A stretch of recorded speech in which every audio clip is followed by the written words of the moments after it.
Chat to Nathan Hellman from the Financial Care Corporation to give us a sense of how we can better understand our money matters while we are housebound. And I suppose, not the easiest time for any of us because you may be housebound and the money is coming to an end because you're not earning much, because you're not working. So, Nathan, good morning. Good to have you here on the program. Thanks for talking to us. Good morning. Yeah. So it's not the easiest time for South Africa. Especially such an interesting time we've had.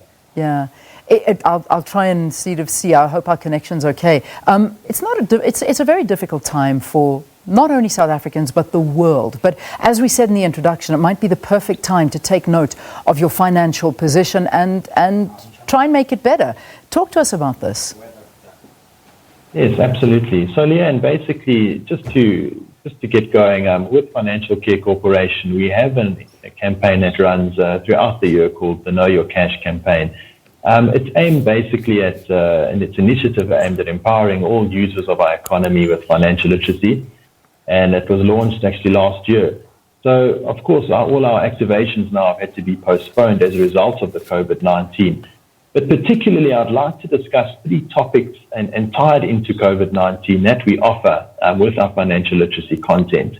Firstly, looking at what a lot of us are facing at the moment, which is a consumer buying type of behavior called panic buying.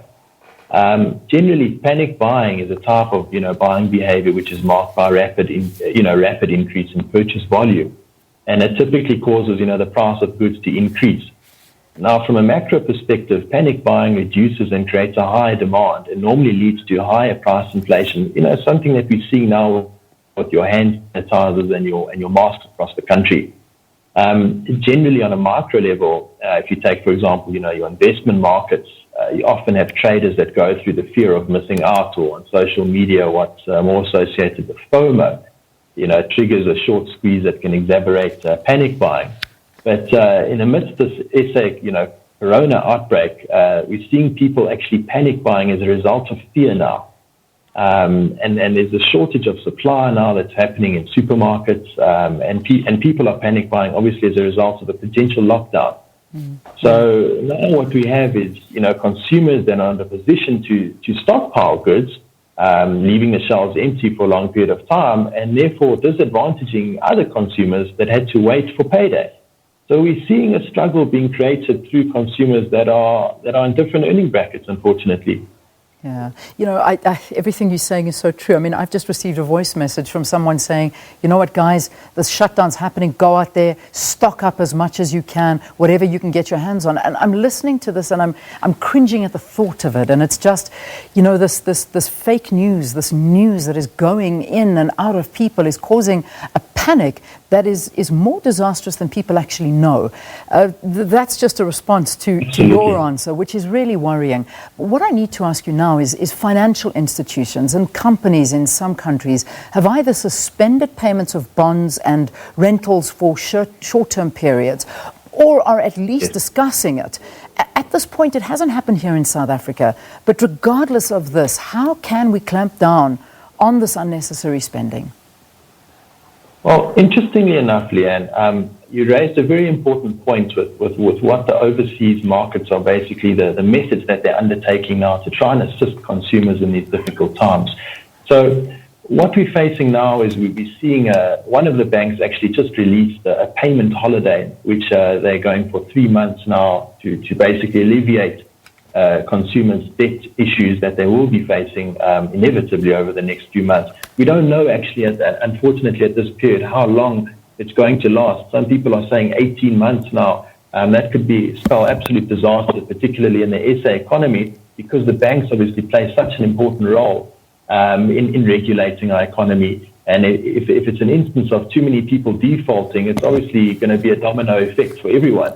At the moment, we're seeing that, half our consumers, so we've got 1.9 trillion, by the way, of consumer debt, okay? And the latest National Credit Regulator report actually released that basically half consumers of that 1.9 trillion are 3 months or behind on their payments, okay? So that's rather alarming. That's right now. So now, obviously, with this COVID-19 outbreak, it's going to be exponentially increased.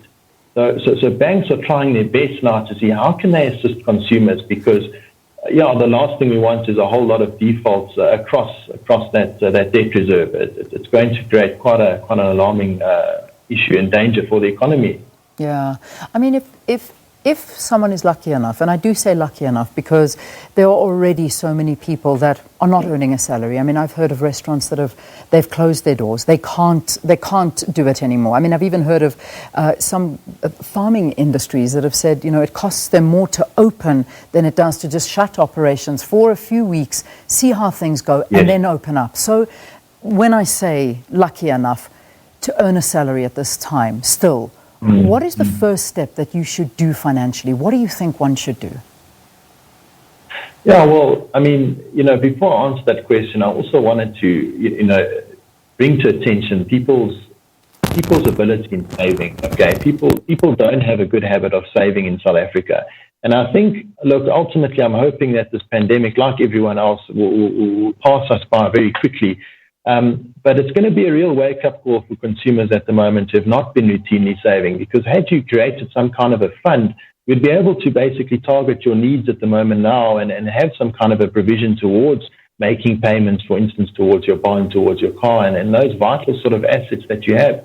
As well, of course, your food shortages and those type of things that we're experiencing now.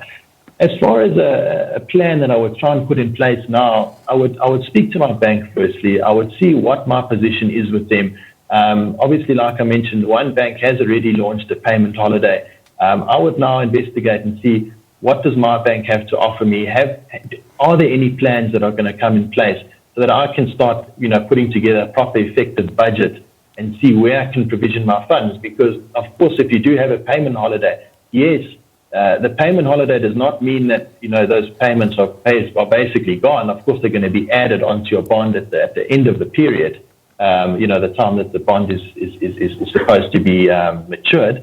So they're going to add that period on and extend your bond, and interest is going to be charged within this payment holiday. But of course, right now it's all about quick relief. Now it's about having a solution right now to basically just get by.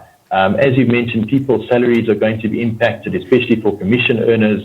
Companies are going to be going through mass retrenchment.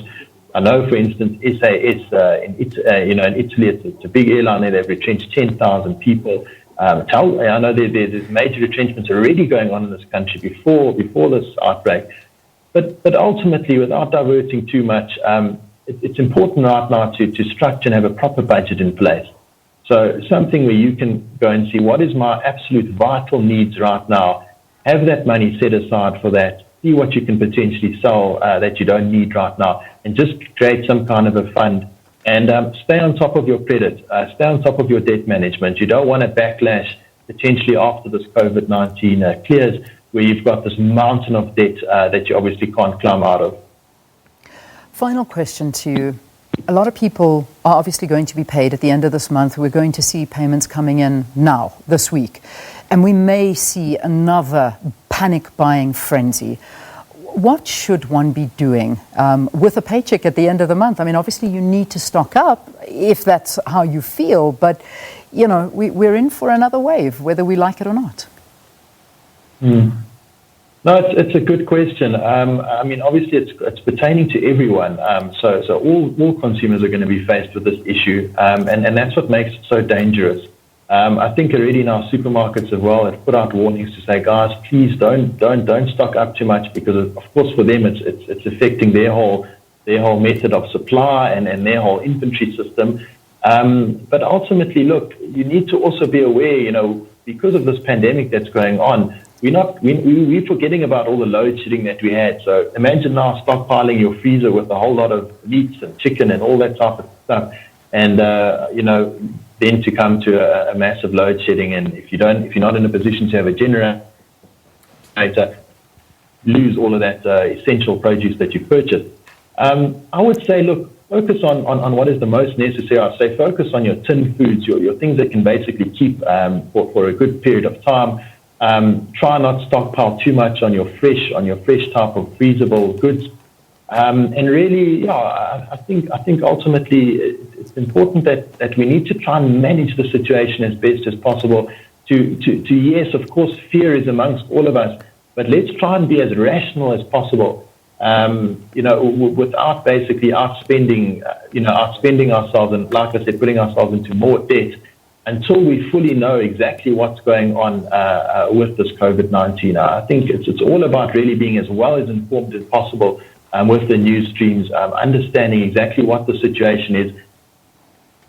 Going to leave it there. What's in place, the measures. Yeah. That's it. Nathan, thank you. Nathan, thanks very much for chatting to us. Nathan giving us some advice there. Nathan Hellman is from the Financial Care Corp. He's a financial advisor, just talking to us about some advice during times like this, and most importantly, that panic buying and stockpiling, remember, all it's doing is lifting the price of basic things.